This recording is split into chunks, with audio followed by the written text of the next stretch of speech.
জয় রাধে। আজকের পাঠ শ্রীল হরিদাস ঠাকুরের নির্যান, শ্লোক ৩৫, শ্রী চৈতন্য চরিতামৃত অন্তলীলাখণ্ড। মোর এই ইচ্ছা যদি তোমার প্রসাদে হয়, এই নিবেদন মোর কর দয়াময়। হে দয়াময়, তোমার কৃপায় আমার এই ইচ্ছা যেন পূর্ণ হয়, এই আমার একমাত্র নিবেদন। এই নিজ দেহ মোর পড়ুক তব আগে, এই বাঞ্ছা সিদ্ধি মোর তোমাতেই লাগে। আমার এই জঘন্য দেহ তোমার সামনে পতিত হোক, তুমিই কেবল আমার এই বাসনা সফল করতে পারো। প্রভু কহে হরিদাস, যে তুমি মাগিবে কৃষ্ণ কৃপাময়, তাহা অবশ্য করিবে। শ্রী চৈতন্য মহাপ্রভু বললেন, হরিদাস, কৃষ্ণ অত্যন্ত কৃপাময়, তুমি তার কাছে যা প্রার্থনা করবে তা তিনি অবশ্যই পূর্ণ করবেন। কিন্তু আমার যে কিছু সুখ সব তোমা লইয়া, তোমার যোগ্য নহে যাবে আমারে ছাড়িয়া। কিন্তু আমার সমস্ত সুখ তোমাকেই নিয়ে তুমি আমাকে ছেড়ে চলে যাবে, তা তো তোমার উপযুক্ত বাসনা নয়। চরণে ধরি কহে হরিদাস, না করিহ মায়া, অবশ্য মো অধমে প্রভু করো এই দয়া। মোর শিরোমণি কত কত মহাশয়, তোমার লীলার সহায় কোটি ভক্ত হয়। শ্রী চৈতন্য মহাপ্রভুর শ্রী পাদপদ্ম জড়িয়ে ধরে হরিদাস ঠাকুর বললেন, প্রভু, তুমি তোমার মায়াজাল বিস্তার করো না, এই অধমকে তুমি অবশ্যই দয়া করবে। আমার শ্রদ্ধাস্পদ শত শত মহাজন রয়েছেন, যাদের শ্রী পাদপদ্ম মস্তকে ধারণ করতে পারলে আমি সার্থক হই। তারা সকলে তোমার লীলায় সহায়তা করবেন। আমা হেন যদি এক কীট মরি গেল, এক পিপিলিকা মইলে পৃথ্বীর কাহা হানি হইল। হে প্রভু, আমার মতো একটি কীট যদি মরে যায় তাহলে কি ক্ষতি হয়? একটি পিপিলিকা মরে গেলে পৃথিবীর কি কোনো ক্ষতি হয়? ভক্ত বৎসর প্রভু তুমি, মুই ভক্তাভাস, অবশ্য পুরাবে প্রভু মোর এই আশ। হে প্রভু, তুমি ভক্ত বৎসল, আমি তোমার ভক্তের আভাস মাত্র, কিন্তু দয়া করে তুমি অবশ্যই আমার এই আশা পূর্ণ করো। মধ্যাহ্ন করিতে প্রভু চলিলা আপনে, ঈশ্বর দেখিয়া কালে দিবেন দর্শনে। তবে মহাপ্রভু তারে করি আলিঙ্গন, মধ্যাহ্ন করিতে সমুদ্রে করিলা গমন। তারপর শ্রীচৈতন্য মহাপ্রভু মধ্যাহ্ন করতে গেলেন, কিন্তু তিনি হরিদাস ঠাকুরকে কথা দিয়ে গেলেন যে পরের দিন শ্রী জগন্নাথ দেবকে দর্শন করার পর তিনি আবার তার কাছে আসবেন।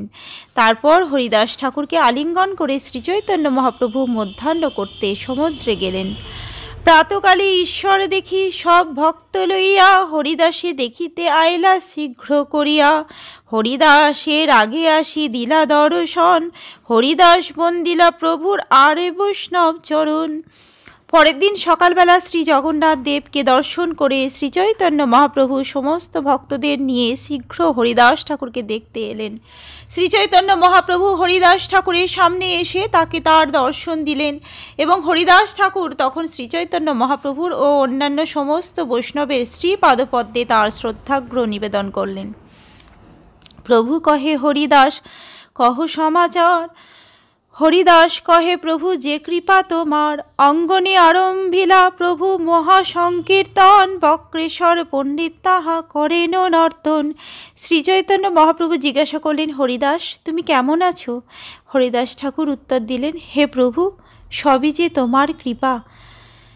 তখন শ্রীচৈতন্য মহাপ্রভু অঙ্গনে মহাসংকীর্তন আরম্ভ করলেন এবং সেই কীর্তনে বক্রেশ্বর পণ্ডিত নাচতে লাগলেন।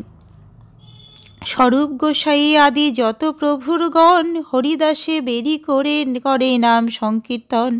স্বরূপ দামোদর গোস্বামী প্রমুখ শ্রীচৈতন্য মহাপ্রভুর সমস্ত ভক্তরা হরিদাস ঠাকুরকে বেষ্টন করে নাম সংকীর্তন করতে লাগলেন। রামানন্দ সার্বভৌম সবারও অগ্রেতে, হরিদাসের গুণ প্রভু লাগিলা কহিতে। রামানন্দ রায়, সার্বভৌম ভট্টাচার্য প্রমুখ সমস্ত মহান ভক্তদের সামনে শ্রীচৈতন্য মহাপ্রভু হরিদাস ঠাকুরের মহিমা বর্ণনা করতে লাগলেন। হরিদাস গুণ কহিতে প্রভু হইলা পঞ্চমুখ, কহিতে কহিতে প্রভুর বারে মহাসুখ। হরিদাসের গুণে সবার বিস্মিত হয় মন, সর্বভক্ত বন্দে হরিদাসেরও চরণ। হরিদাস ঠাকুরের অপ্রাকৃত গুণাবলী বর্ণনা করতে করতে যেন শ্রীচৈতন্য মহাপ্রভু পঞ্চমুখ ধারণ করলেন। যতই তিনি তার মহিমা বর্ণনা করতে লাগলেন, ততই তার আনন্দ বর্ধিত হতে লাগলো। হরিদাস ঠাকুরের অপ্রাকৃত গুণাবলী শ্রবণ করে সকলে অত্যন্ত বিস্মিত হলেন এবং তারা সকলে হরিদাস ঠাকুরের শ্রীপাদপদ্ম বন্দনা করতে লাগলেন। হরিদাস নিজাগ্রেতে প্রভুরে বসাইলা, নিজ নেত্র দুই ভৃঙ্গ মুখ পদ্মে দিলা। হরিদাস ঠাকুর শ্রীচৈতন্য মহাপ্রভুকে তার সামনে বসালেন এবং তার দুটি ভ্রমর সদৃশ নয়ন শ্রীচৈতন্য মহাপ্রভুর মুখপদ্মে নিবন্ধ করলেন। সহৃদয়ে আনি ধরিল প্রভুর চরণ, সর্বভক্ত পদ রেণু মস্তক ভূষণ। শ্রীচৈতন্য মহাপ্রভুর শ্রীপাদপদ্ম তিনি তার হৃদয়ে ধারণ করলেন এবং সমস্ত ভক্তদের পদরেণু মস্তকে গ্রহণ করলেন। শ্রীকৃষ্ণ চৈতন্য শব্দ বলেন বারবার, প্রভু মুখ মাধুরী পিয়ে নেত্রে জলধার। শ্রীকৃষ্ণ চৈতন্য শব্দ করিতে উচ্চারণ, নামের সহিত প্রাণ কইল উৎক্রমণ। তিনি বারবার বলতে লাগলেন শ্রীকৃষ্ণ চৈতন্য এবং শ্রীকৃষ্ণ চৈতন্য মহাপ্রভুর মুখপদ্মের মাধুরী পান করে তার চোখ দিয়ে অনর্গল ধারায় অশ্রু ঝরে পড়তে লাগলো। শ্রীকৃষ্ণ চৈতন্য নাম উচ্চারণ করতে করতে তিনি এই জগৎ থেকে অপ্রকট হলেন। মহাযোগেশ্বর প্রায় দেখি স্বচ্ছন্দে মরণ, ভীষ্মের নির্যান সবার হইল স্মরণ। সিদ্ধিপ্রাপ্ত মহান যোগীর মতন হরিদাস ঠাকুর এইভাবে স্বচ্ছন্দে দেহত্যাগ করতে দেখে সকলের ভীষ্মদেবের নির্যানের কথা মনে হলো। হরিকৃষ্ণ শব্দে সবে করে কোলাহল, প্রেমানন্দে মহাপ্রভু হইলা বিহুবল। সমস্ত ভক্তরা তখন হরি কৃষ্ণ নাম উচ্চারণ করতে লাগলেন এবং তার ফলে প্রবল কোলাহলের সৃষ্টি হলো। প্রেমানন্দে শ্রীচৈতন্য মহাপ্রভু বিহুবল হলেন। হরিদাসের তনু প্রভু কোলে লইলা উঠাইয়া, অঙ্গনে নাচেন প্রভু প্রেমাবিষ্ট হইয়া। প্রভুর আবেশে অবশ সর্বভক্তগণ, প্রেমাবেশে সবে নাচে করেন কীর্তন।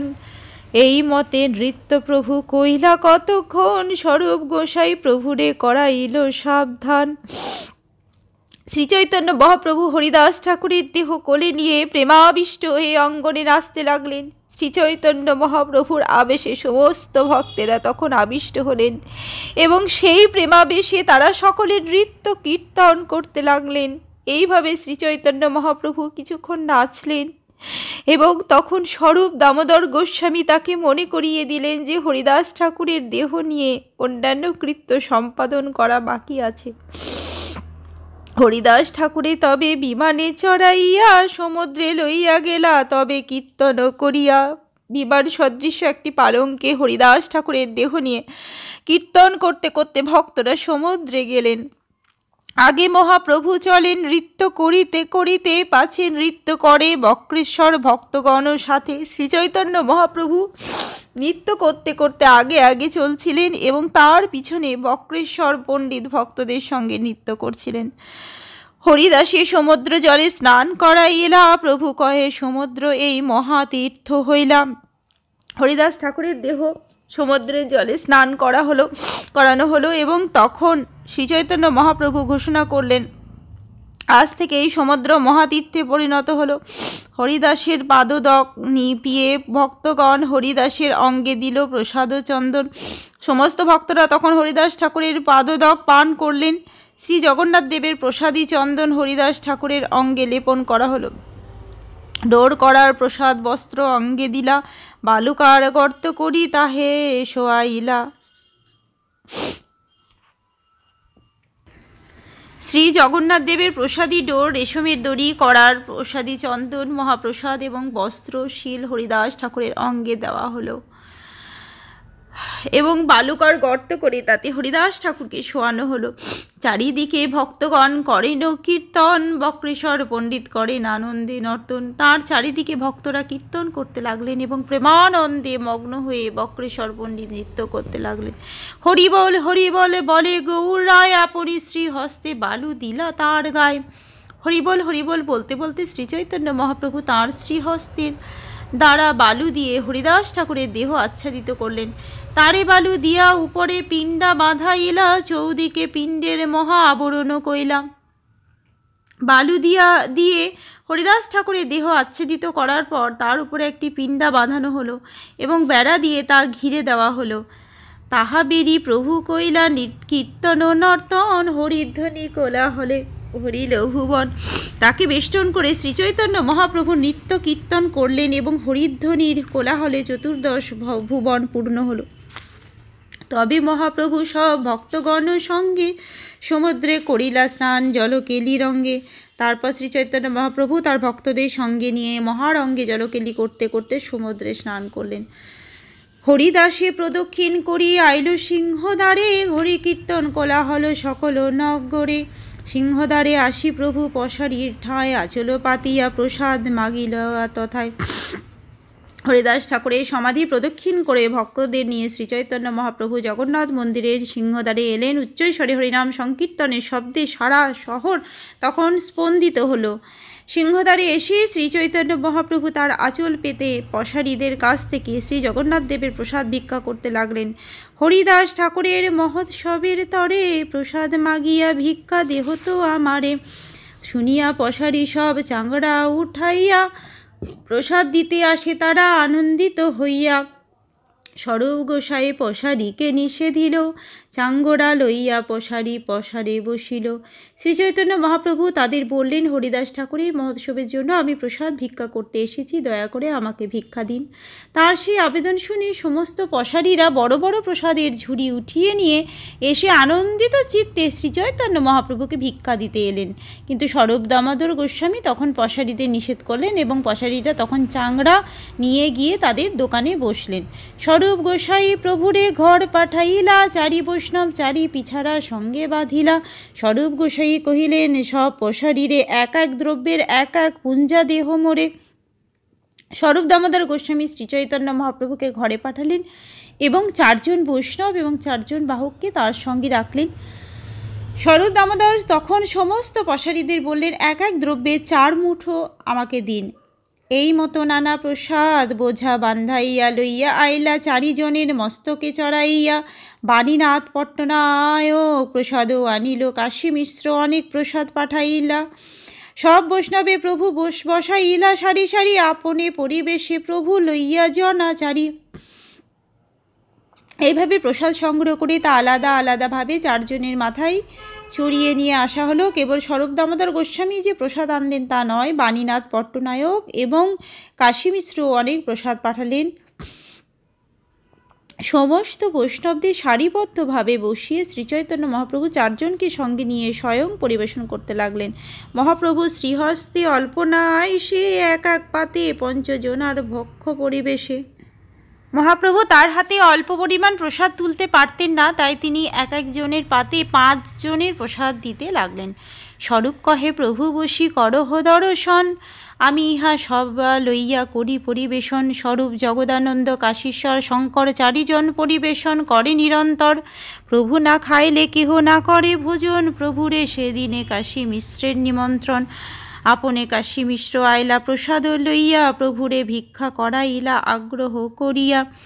স্বরূপ দামোদর গোস্বামী তখন শ্রীচৈতন্য মহাপ্রভুকে অনুরোধ করলেন, আপনি দয়া করে বসে এদের সকলের প্রসাদ গ্রহণ দর্শন করুন, আর আমি এদেরকে নিয়ে পরিবেশন করি। স্বরূপ দামোদর, জগন্নাথ, কাশীশ্বর এবং শঙ্কর এই 4 জন নিরন্তর প্রসাদ বিতরণ করতে লাগলেন। শ্রীচৈতন্য মহাপ্রভু প্রসাদ গ্রহণ না করলে সেখানে সমবেত ভক্তরা প্রসাদ গ্রহণ করতে অস্বীকার করলেন। কিন্তু সেদিন মহাপ্রভুর কাশী মিশ্রের গৃহে নিমন্ত্রণ ছিল, তাই কাশী মিশ্র স্বয়ং প্রসাদ নিয়ে সেখানে এলেন এবং মহা যত্ন করে শ্রীচৈতন্য মহাপ্রভুকে প্রসাদ খাওয়ালেন। পুরী ভারতীয়র সঙ্গে প্রভু ভিক্ষা কইলা, সকল বৈষ্ণব তবে ভোজন করিলা। পরমানন্দ পুরী এবং ব্রহ্মানন্দ ভারতীর সঙ্গে একত্রে বসে শ্রীচৈতন্য মহাপ্রভু প্রসাদ গ্রহণ করলেন। তখন সমস্ত বৈষ্ণবেরা ভোজন করতে শুরু করলেন। আকণ্ঠ পুরাইয়া সবাই করাইলা ভোজন, দেহ দেহ বলি প্রভু বলেন বচন, ভোজন করিয়া সবে কইলা আচমন, সবারে পড়াইলা প্রভু মাল্য চন্দন। শ্রীচৈতন্য মহাপ্রভু আরো দাও বলে সকলকে আকণ্ঠপুরে ভোজন করালেন। ভোজন করার পর সকলে আচমন করলেন এবং শ্রীচৈতন্য মহাপ্রভু তখন সকলকে মালা এবং চন্দন পরা। প্রেমাবিষ্ট হইয়া প্রভু করেন বরদান, শুনি ভক্তগণের জুড়াই মনস্কাম। প্রেমাবিষ্ট হয়ে শ্রীচৈতন্য মহাপ্রভু তখন সমস্ত ভক্তদের একটি বর দান করলেন, যা শুনে সমস্ত ভক্তদের মনস্কামনা পূর্ণ হল। হরিদাসের বিজয় উৎসব যে কইল দর্শন, যে ইহা নিত্য কইল, যে কইল কীর্তন, যে তারে বালুকা দিতে করিল গমন, তার মধ্যে মহোৎসবে যে কইল ভোজন, অচিরে হইবে তা সবার কৃষ্ণ প্রাপ্তি, হরিদাস দর্শনে হয়েছে শক্তি। শ্রীচৈতন্য মহাপ্রভু বর দিলেন, যে হরিদাস ঠাকুরের বিরহ মহোৎসব দর্শন করলো, যে তাতে নৃত্য করলো, যে কীর্তন করলো, যে তার শ্রীঅঙ্গে বালুকা দিতে গমন করলো, যে তার মহোৎসব ভজন করলো, তাদের সকলেরই অচিরেই কৃষ্ণ প্রাপ্তি হবে। হরিদাস ঠাকুরের দর্শনের এমনই শক্তি। কৃপা করি কৃষ্ণ মোরে দিয়াছিলা সঙ্গ, স্বতন্ত্র কৃষ্ণের ইচ্ছা কইলা সঙ্গ ভঙ্গ। কৃষ্ণ আমাকে কৃপা করি হরিদাস ঠাকুরের সঙ্গ দান করেছিলেন, কিন্তু শ্রীকৃষ্ণ স্বতন্ত্র ইচ্ছাময়, তাই তিনি এখন সেই সঙ্গ থেকে আমাকে বঞ্চিত করলেন। হরিদাসের ইচ্ছা যবে হইল চলিতে, আমার শক্তি তারে নড়িল রাখিতে। হরিদাস ঠাকুর যখন এই জড়জগৎ থেকে বিদায় নিতে চাইলেন, তখন আমার শক্তি ছিল না তাকে ধরে রাখার। ইচ্ছা মাত্রে কইলা নিজ প্রাণ নিষ্ক্রামণ, পূর্বে যেন শুনিয়াছি ভীষ্মেরও মরণ। তার ইচ্ছা অনুসারে তিনি প্রাণ ত্যাগ করলেন, ঠিক যেভাবে আমি পূর্বে ভীষ্মদেবের দেহত্যাগের কথা শুনেছি। হরিদাস আছিল পৃথিবীর শিরোমণি, তাহা বিনা রত্ন শূন্যা হইল মেদিনী। জয় জয় হরিদাস বলি কর হরিধ্বনি, এত বলি মহাপ্রভু নাচেন আপনি। হরিদাস ঠাকুর ছিলেন পৃথিবীর শিরোমণি, আজ হরিদাস ঠাকুর চলে যাওয়া এই পৃথিবী রত্ন শূন্যা হলো। শ্রীচৈতন্য মহাপ্রভু তখন সকলকে বললেন, জয় জয় হরিদাস বলে সকলে হরিধ্বনি করো। এই বলি মহাপ্রভু স্বয়ং নাচতে লাগলেন। সবে গায়ে জয় জয় জয় হরিদাস, নামের মহিমা যেহ করিলা প্রকাশ। তখন সকলে গাইতে লাগলেন, জয় জয় জয় হরিদাস ঠাকুর, যিনি এই জগতে নামের মহিমা প্রকাশ করেছেন। তবে মহাপ্রভু সব ভক্তে বিদায় দিলা, হর্ষ বিষাদে প্রভু বিশ্রাম করিলা। এই তো কহিল হরিদাসের বিজয়, যাহার শ্রবণে কৃষ্ণে দৃঢ় ভক্তি হয়। তারপর শ্রীচৈতন্য মহাপ্রভু সমস্ত ভক্তদের বিদায় দিলেন এবং হর্ষ ও বিষাদের মিশ্র অনুভূতি নিয়ে বিশ্রাম করলেন। এইভাবে আমি হরিদাস ঠাকুরের জয়যুক্ত অপ্রকট লীলা বর্ণনা করলাম, যা শ্রবণ করলে শ্রীকৃষ্ণে দৃঢ় ভক্তি লাভ হয়। পুরুষোত্তম ক্ষেত্রে জগন্নাথপুরীতে টোটা গোপীনাথ নামক একটি মন্দির আছে। টোটা গোপীনাথ থেকে সমুদ্র তীরে গেলে সমুদ্রের উপরে হরিদাস ঠাকুরের সমাধি এখনও বর্তমান। প্রতি বছর অনন্ত চতুর্দশীর দিন এখানে হরিদাস ঠাকুরের বিরহ মহোৎসব হয়। এখানে প্রায় 100 বছর পূর্বে শ্রীচৈতন্য মহাপ্রভু, শ্রীমন নিত্যানন্দ প্রভু ও শ্রী অদ্বৈত আচার্য প্রভুর 3টি বিগ্রহ প্রতিষ্ঠিত হয়। কেন্দ্রাপাড়ার ভ্রমর বর নামক জনৈক উৎকলবাসী মন্দিরে এই বিগ্রহ সকল প্রতিষ্ঠা করার জন্য অর্থদান করেছিলেন। এই সেবা টোটা গোপীনাথের গোস্বামীদের তত্ত্বাবধানে ছিল। এখন ওই মন্দির বিকৃত হয়ে অন্যের হস্তাগত হয়েছে এবং তারাই সেবা চালাচ্ছে। হরিদাস ঠাকুরের সমাধি মন্দিরের কাছেই শ্রীল ভক্তিবিনোদ ঠাকুর তার ভজনের স্থান ভক্তিকুটি নির্মাণ করেন। 1329 খ্রিস্টাব্দে ওই ভক্তিকুটিতে শ্রী পুরুষোত্তম মঠ নামক গৌড়ীয় মঠের একটি শাখা প্রতিষ্ঠিত হয়। ভক্তি রত্নাকর গ্রন্থে 3য় তরঙ্গে বর্ণিত হয়েছে, শ্রীনিবাস শীঘ্র সমুদ্রের কূলে গেলা, হরিদাস ঠাকুরের সমাধি দেখিলা, ভূমিতে পড়িয়া কইলা প্রণতি বিস্তর, ভাগবতগণ শ্রী সমাধি সন্নিধানে, শ্রীনিবাসে স্থির কইলা সস্নেহ বচনে, পুনঃ শ্রীনিবাস শ্রী সমাধি প্রণমিয়া, যে বিলাপ কইলা তা শুনিতে দ্রবে হিয়া, চৈতন্যের ভক্তবাৎসল্য ইহাতেই জানি, ভক্তবাঞ্ছা পূর্ণ কইলা ন্যাৎসি শিরোমণি। হরিদাস ঠাকুর অপ্রকট হলে শ্রীচৈতন্য মহাপ্রভু যেভাবে তাঁর বিরহ উৎসব বিরহ মহোৎসব করেছিলেন তা থেকে বোঝা যায় তাঁর ভক্তের প্রতি শ্রীচৈতন্য মহাপ্রভু কত স্নেহপরায়ণ। এইভাবে সন্ন্যাসী শিরোমণি শ্রীচৈতন্য মহাপ্রভু তাঁর ভক্ত হরিদাস ঠাকুরের মহাবাঞ্ছা পূর্ণ করেছিলেন।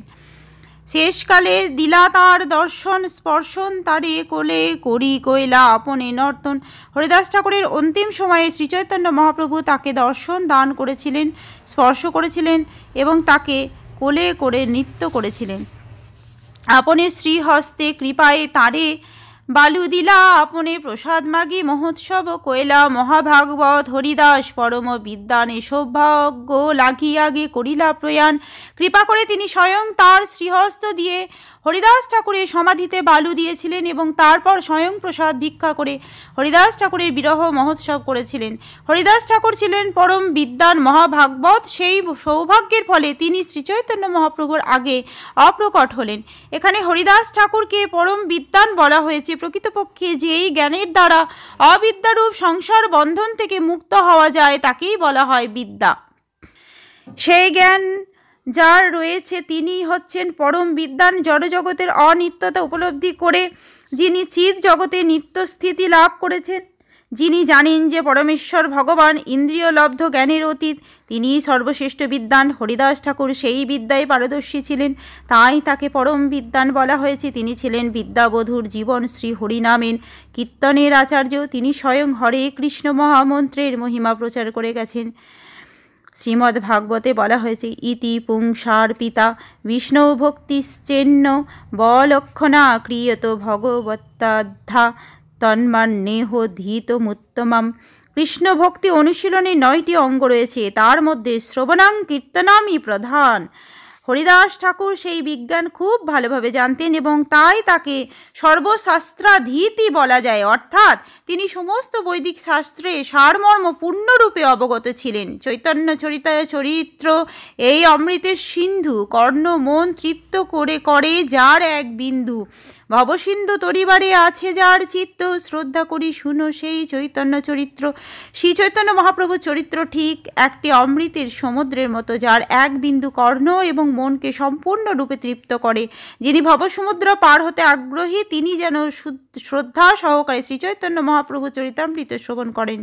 শ্রীরূপ রঘুনাথ পদে যারা শ্রীচৈতন্য চরিতামৃত কহে কৃষ্ণদাস। শ্রীল রূপ গোস্বামী, শ্রীল রঘুনাথ দাস গোস্বামী শ্রীপাদ পদ্মে আমার প্রণতি নিবেদন করি এবং তাদের কৃপা প্রার্থনা করি।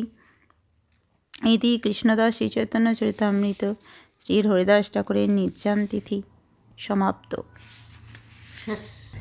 আজকের পাঠ এই অবধি, এখানেই শেষ হলো আজকের পাঠ। জয় রাধে। ভজ শ্রীকৃষ্ণ চৈতন্য প্রভু নিত্যানন্দ, শ্রী অদ্বৈত গদাধর শ্রীবাসাদি গৌর ভক্তবৃন্দ। হরে কৃষ্ণ কৃষ্ণ কৃষ্ণ হরে হরে, হরে রাম রাম রাম হরে হরে। জয় রাধে জয় রাধে জয় রাধে জয় রাধে। জয় রাধে।